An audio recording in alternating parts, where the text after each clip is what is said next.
What is going on, and welcome back to the channel. My name is Michael Hora. This is a lovely penguin. Now, I'd like to welcome you guys all to the chance to be vulnerable with me. All right, so all I ask of you is, before watching this video, is to leave your pride and egos at the door and give me a chance to be vulnerable with you, and hopefully it'll be a chance for you to maybe be vulnerable back with me, particularly in the comments.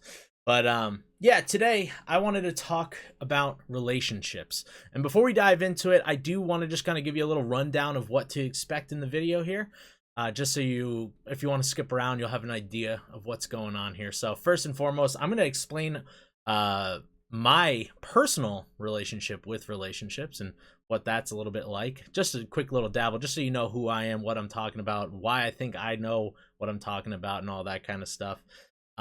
Then we're going to talk about what love is. And then we're going to follow it up with a nice little bit of things on selfishness and lying, which kind of go hand in hand with the last bit, which will be about social media and podcasts. So that's really what we're going to be talking about here today. Not really going to dabble into how relationships are being negatively affected, particularly by like economics and whatnot. So if that's what you're looking into, I think we all kind of understand that, you know, we're in the freaking dumpster when it comes to our economics and so on and so forth. So we're not going to go too much into that one. So might briefly mention it, but we're not diving in. So without further ado, let's be vulnerable. So like I said, my name's Mike. I'm 33 years old, right? I've had 0 girlfriends in my entire life. So why on earth am I a person who should be giving out advice on relationships? Well, I can tell you this. I have been an observer for a very long time. I've watched loads and loads of my friends go through some really great relationships and go through some really bad ones. I've seen divorces. I've seen successful marriages. I've seen pretty much all of it, I feel like. I mean, I'm sure there's some things I haven't seen, but I've seen enough that I've definitely been curious enough to think about it probably more than I should. Also, the fact that I overthink helps because, you know, I just think about this kind of stuff all the time. Also, my greatest desire is to be a husband one day and be a father. So you can imagine I think about this quite often. So it is one of those things. And just on top of it too, I do have a bachelor's in psychology. I know I'm not a master's and a full-blown therapist by any means, but I do have a little bit of background in psychology as well. But what drove me to that is quite literally just seeing the way that people think and how everybody thinks differently. And I think it's a really awesome and wonderful thing that it's kind of getting left behind a little bit. It's like, in a weird way, culture wants us to be super individualistic, but also the same at the same time. And in a weird way, in being an individual, we're all becoming the same. So we can dive into that on a different video, but it's just one of those things that I wanted to talk about. But the biggest reason of why I wanted to talk about this one in particular is because I've been in a bad place for the last couple of months. I've been depressed for a few years now, but in particular these last few months I've been moved back to New York.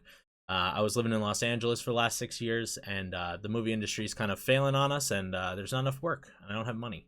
And I couldn't get a job out there doing anything else, so I came back, and I couldn't get a job here doing anything else. And then to top it off, I had a kidney stone the day after my birthday, January. So that was really bad, and it was bad enough I needed to get surgery to get it removed, so I had to sit home and be in recovery for like 2 weeks, and I did a lot of thinking.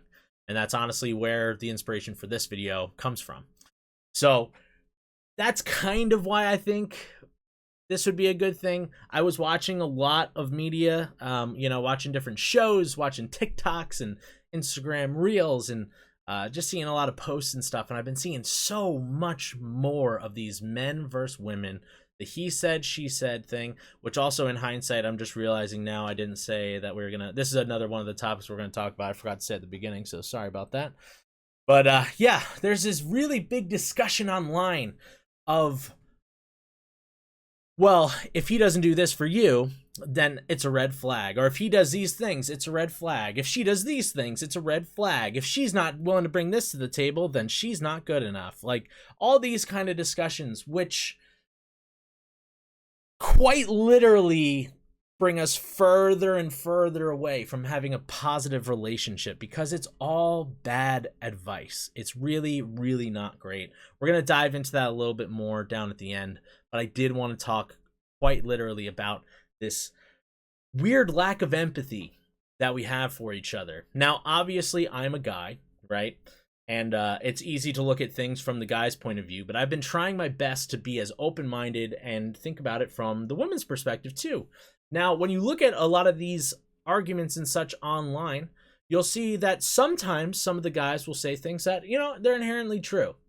And then sometimes girls will say things that also inherently true. However, they load in a bunch of bullshit as well. And because they've said a true thing, it makes them feel like they are validated in saying the not true things, the things that are just shit. So we're not going to deal with that. So realistically, there's a big lack of empathy and a big lack of compassion going on. So what is love? Right? I looked up just a regular definition in the Oxford Dictionary, online, of course. And you know what? It really didn't do it for me, because it was just like a strong affinity or attraction to something was basically what the definition was. I didn't even write it down because I wasn't quite fulfilled. Because love is a way more complex thing than what that definition is giving. Now, some of you guys may know I go down as a Christian, I guess, in my faith book. I've not been to church in quite some time. I used to actually be a youth minister. I used to teach about the Bible and whatnot. However, faith has been an interesting walk in my life where it's we're on a rocky place. I still consider myself a Christian. I just don't particularly like the way the church is running and all that kind of stuff. But again, if you guys want to hear about religion and stuff, we can definitely talk into that as well, particularly Christianity. I'm not going to talk into other people's religions that I don't know about, but I will talk into what I do know about. But if you guys do want to see that, let me know in the comments.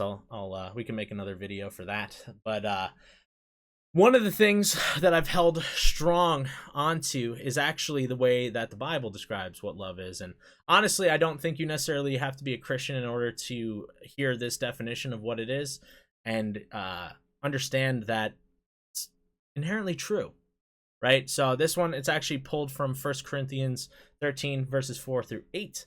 And it says, "Love is patient and kind. Love does not envy or boast. It is not arrogant or rude. It does not insist on its own way. It is not irritable or resentful. It does not rejoice at wrongdoing, but rejoices with the truth." Now, for me, there's a lot of action in that definition. It's not just passively saying, oh, I'm attracted to this person or I'm pulled to this person.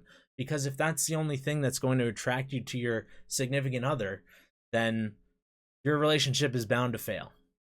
It is. Love takes work, guys. It really, really does. It's a two-way street. It's a give and take. It's a very much a give and a take. And in society currently, it's very much a take relationship. Or oftentimes one person gives, the other person takes. Not saying which gender's which because it happens both ways, right? Also, same thing with same-sex relationships too. It doesn't really matter. You could go after whoever you want. By the way, all this relationship stuff. Also, I'm realizing I definitely came in a little biased on the straight side. My bad. I apologize for anybody who doesn't fall into that category. But this advice goes for everybody, regardless. So it is about putting in the work. It is about some sacrifice.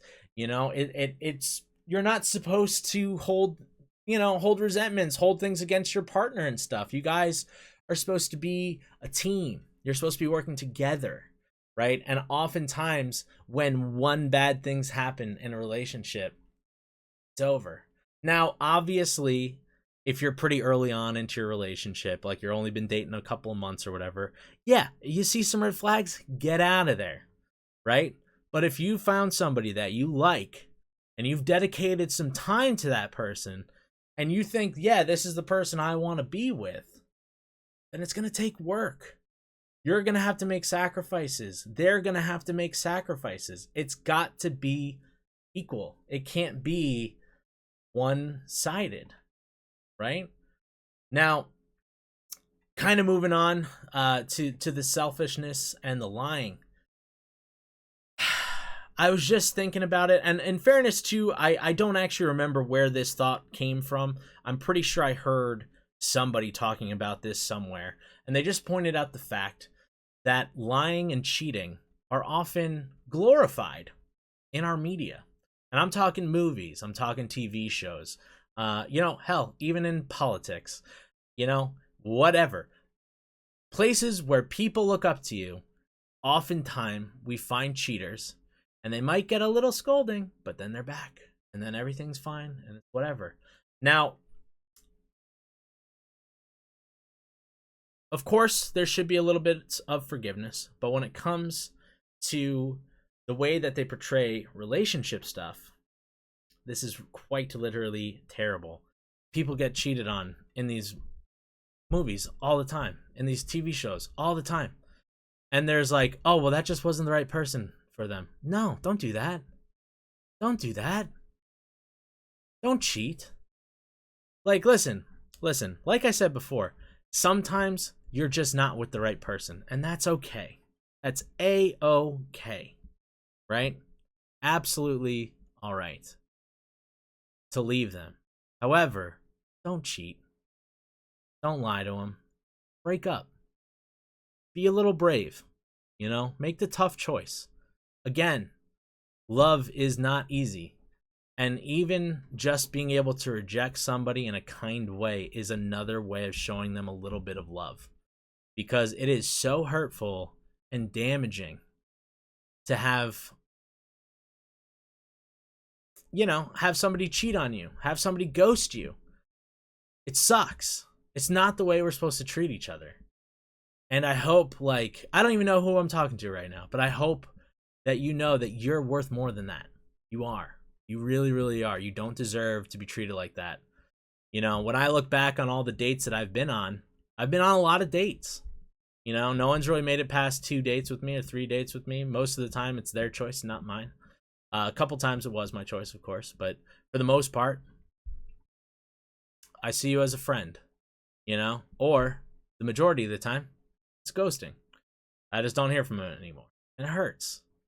And it's like, honestly, it's so easy to get calloused over by being treated like that, to be honest with you guys. And now I'm kind of coming back to myself here, but this kind of goes with selfishness. But when I was a young man in high school, when I was a junior in high school, I met this girl who I fell head over heels for. And she did not fall for me like that. In fact, she used me for roughly 4 to 5 years. Because when I met her, in fairness, she was dating a person that I know who was kind of part of my friend groups. We were never particularly friends, but she used me because she knew that I liked her, and she used me to get at her boyfriend. And they were very on and off again. So anytime they were off again, the spark reignited of hope where there should not have been. And she ran me along for a while, and it sucked. And it broke me, and it really, really fucked with my head. And honestly, it made me look at women in a very negative light. And then, of course, the very next person I got into a relationship, we kind of dated for about 6 months. Now, I say kind of dated because our schedules were quite literally the opposites of each other. So I only really got to see her once every other week. Right? So it was very infrequent that I got to see her, and we didn't get to hang out for very long when we did.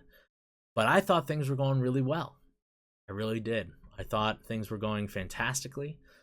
And, I'm a bit of a slow mover. In fact, I was, another little insider thing when I was growing up and I became a Christian in high school and whatnot and really dove head deep into that.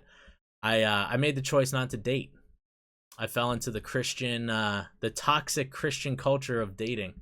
which is don't date until you're trying to get married. And honestly, I think that was a really negative thing. And it's been proven to be a pretty negative thing. And I regret that I did that. But, once I got into college, that's when I decided, you know what? I think I'm ready now. I think I'm good to go. I wanted to be married by like 24, and college is the time to start dating to do that. And now I'm 33, single as ever. But, it is what it is. We're being vulnerable, guys. So be nice. But yeah, that next girl, when I was trying to get her to go out on a nice fancy date to a nice fancy restaurant, I was going to ask her to officially be my girlfriend, be really cute and romantic in that. And she texted me saying like, oh, she's actually heading down to Florida.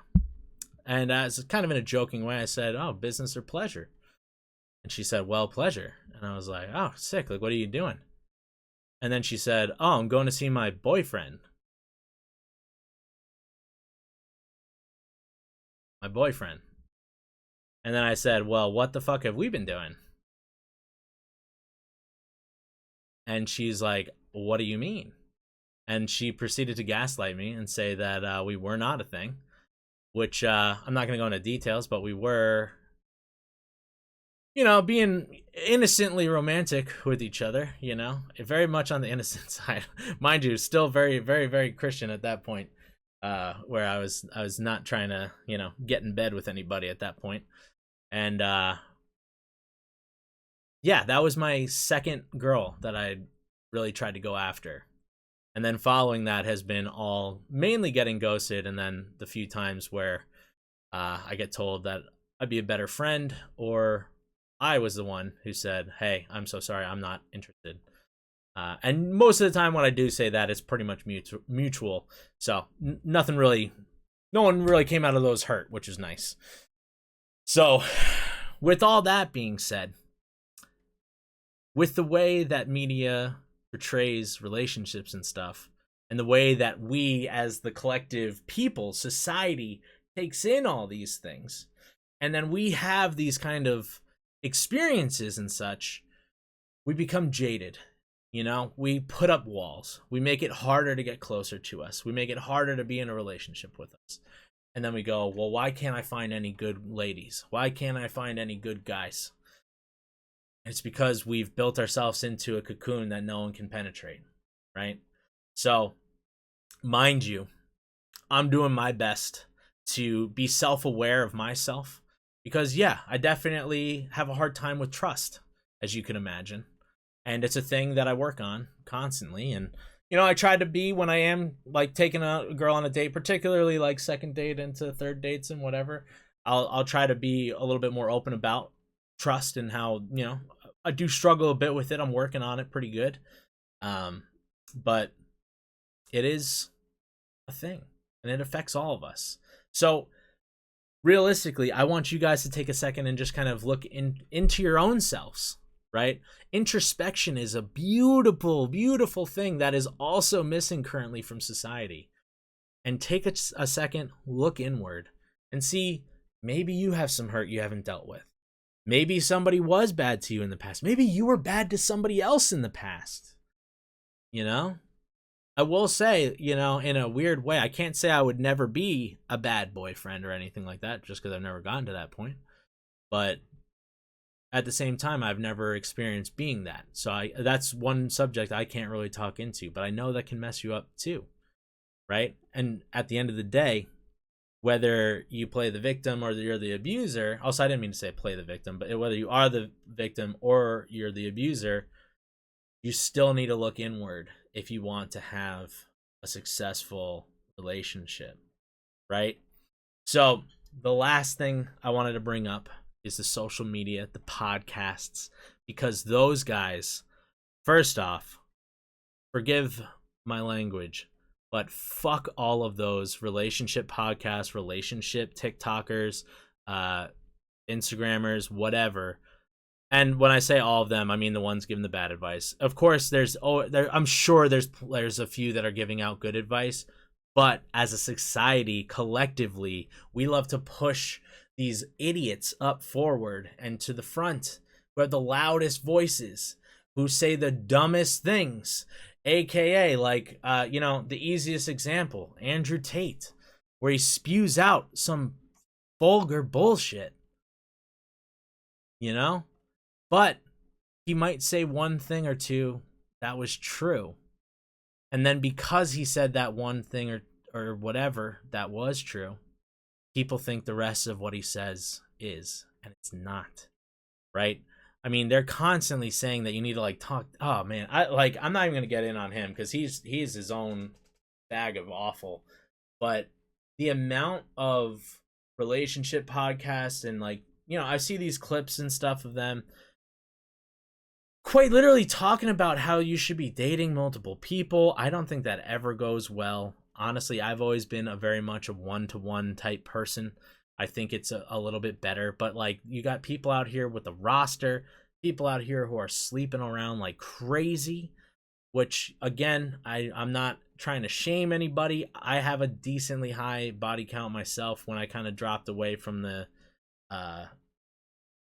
faith a bit. I won't lie, I definitely kind of spiraled for a little bit, and I kind of had my my dive into sexual relations and whatnot, and you know, honestly, just kind of figured out that's definitely not for me. I'm definitely a monogamous person, and I hindsight wish I hadn't gone down that road, but you know, it is what it is at this point. We just got to deal with it as we go. So, but you got people out there who are encouraging others to go and do that, which again, I don't think it's a positive or healthy thing. You know, I really don't. So at the end of the day, I don't really think any of these podcasters really know what love is, of how to have a positive relationship. Now, going back one more time to myself here, because, you know, it's the easiest to pick and prod at me because I know me better than anything. But when I look at relationships, it doesn't just mean a dating relationship. All the advice given already, besides like cheating and all that stuff, but like, you know, whatever, it applies to every relationship in your life. You know, if you want to have a positive and healthy relationship with your parents, with your siblings, with your friends, whatever, it's going to be a give and take relationship. It just is. If you want those relationships to get better, you need to be able to put in the work. Honestly, me and my best buds have put in so much work with each other. We've been through the thick and thins. You know, we've seen each other at our lows, we've seen each other at our highs, and we stuck with it with each other, right? We gave each other the grace to be shitty. We gave each other the support to pull ourselves out of being shitty. And, you know, we've been able to call each other out on stuff. You know, there's a necessity for honesty that a lot of relationships don't have. There's a necessity for communication that a lot of relationships don't have. Now, if you have an issue with somebody, you have to get out of your own way and go and talk to them about it, right? Because the only way you're ever going to make it past anything like that is to talk about it, bring it up. In fact, I'll tell you about one of my friends. His name is Ronnie. We used to live together. We were roommates and whatnot. We had a pretty dumb misunderstanding between us that almost led to us having a fist fight. Very, very simple, right? We're not typically the guys who like to get physical and fight or anything like that. So this was an extreme moment for us, where at the time he had a dog and I did not. I was at home a little bit more often than he was when he was at work, and a lot of the responsibilities for this dog were somehow falling on my shoulders, right? Which I didn't sign up for. And it was as simple as that. I saw it as Ronnie's putting this on me, and he's a bad man for this, and I should be mad at him because he's making me do something I don't want to do. Right? Pretty reasonable, seems like. Reasonable thing to be angry about. On his end, he saw it as, you know, he brought this dog into the house. He saw that I was very happy seeing this dog and playing with the dog and whatnot. And seeing that it was a part of the household, like, you know, he thought it would be within reason that if I'm home, I could take the dog out or, you know, feed it if it needs being fed, or, you know, give it water if it needs water or whatever, you know, kind of take care of it on the little bits that you need to. right? But if you really break down what the real issue is we just never talked about it. We both made assumptions of what the other person expected, and we both got angry. And that culminated into us getting so mad at each other that we got in each other's face and started yelling. And then we left the room from each other after almost fighting. I will say I don't remember who led off the walking away, but you know, it is what it is at this point. But then we did end up texting about it, and we said, hey, I think we need to sit down and chat because clearly something's wrong here. We sat down, we talked about it. He said, hey, man, I thought you were going to be a little bit more helpful in regards to the dog. And I said, I didn't even know this was happening. You just threw this at me. He realized he was wrong. I realized I could easily be helpful and not be a little pain in the butt about it. As simple as that. Bada boom, bada bing. We were back to being friends that day. Easy peasy. And to be honest with you, we got a lot closer because of it. And now, if we do have an issue that pops up, which honestly, I can't even think of an example because they're so small and minuscule at this point. If he does something that I don't like, I tell him. I say, hey, bud, didn't like that. Can we not do that? And he goes, oh, shit, my bad. And boom, we're done. Vice versa. I do something that he doesn't like. And he goes, hey, dude, don't like that. And I go, oh, shit, my bad. And he goes, cool. And then we're good. Right? It's a very, very simplistic relationship. But guess what? It works. Because we are actively communicating. We're actively trying to put ourselves into the other person's shoes. And we actively are trying to be helpful and considerate to the other person and how they feel as well. Right? It's not only just about how this affects me. Now, these podcasts quite literally are all about how things affect me. And what are you going to do for me? One of the big things that I've been seeing, the big line that everybody loves to say is like, well, what do you bring to the table? And then they go, wow, mic drop. Gotcha.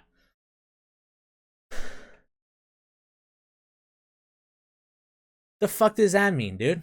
What do you bring to the table? There's like clearly a better attitude than you do. Yeah.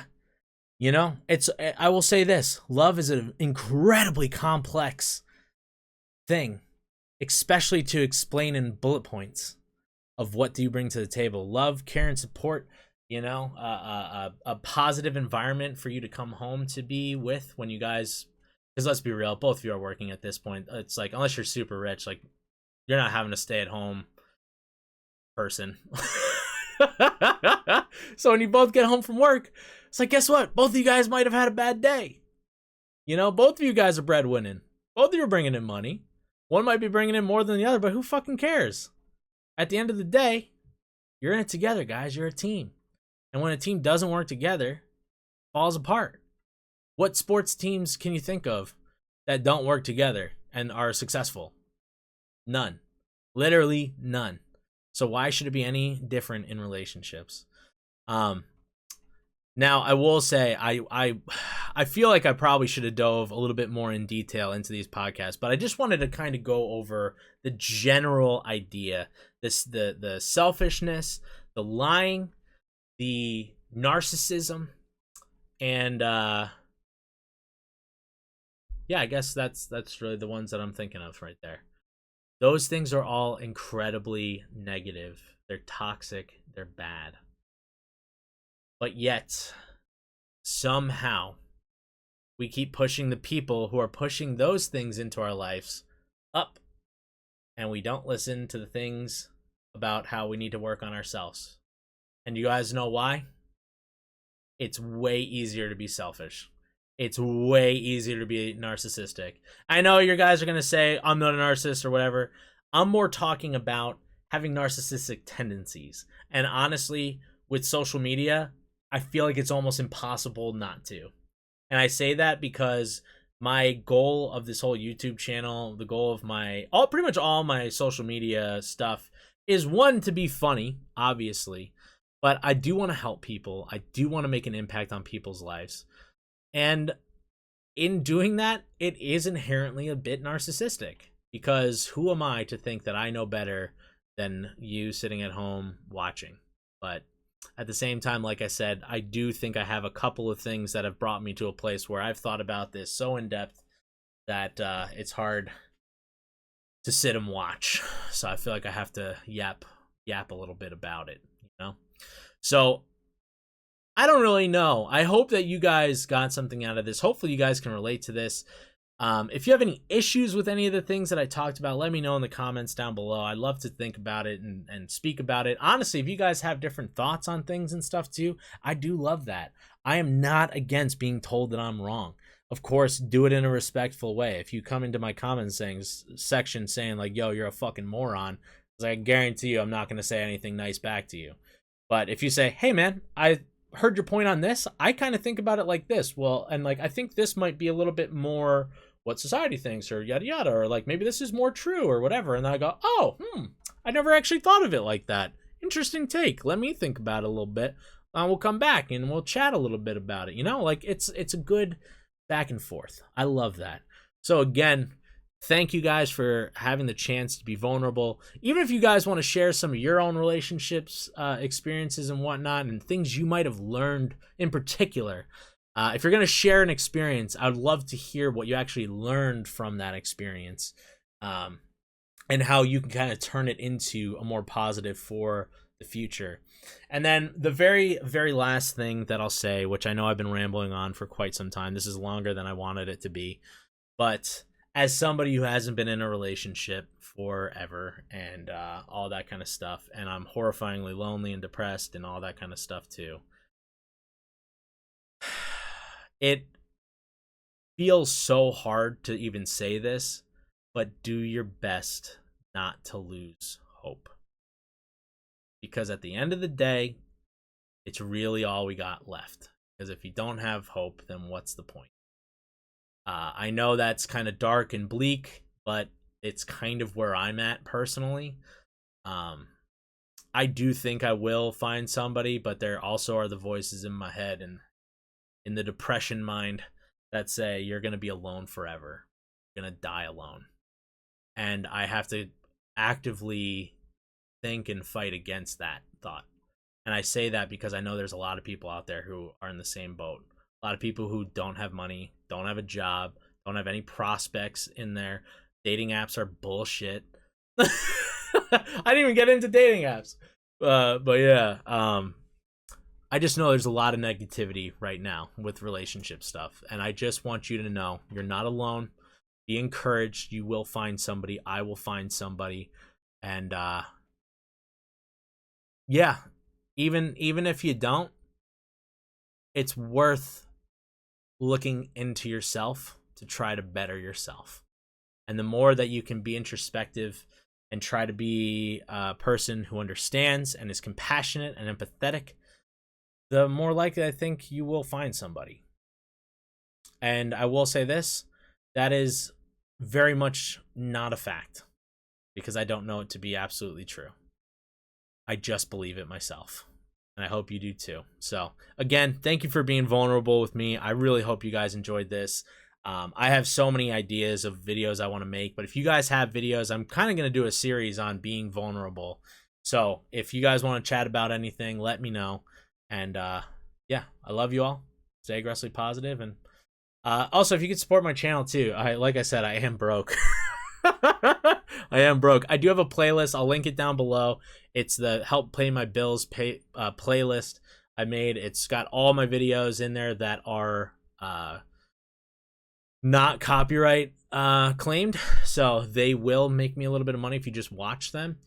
Of course, you know, you don't actually have to actively sit and watch them, but if like you got a computer or something you can leave on and just play them, that'd be sick.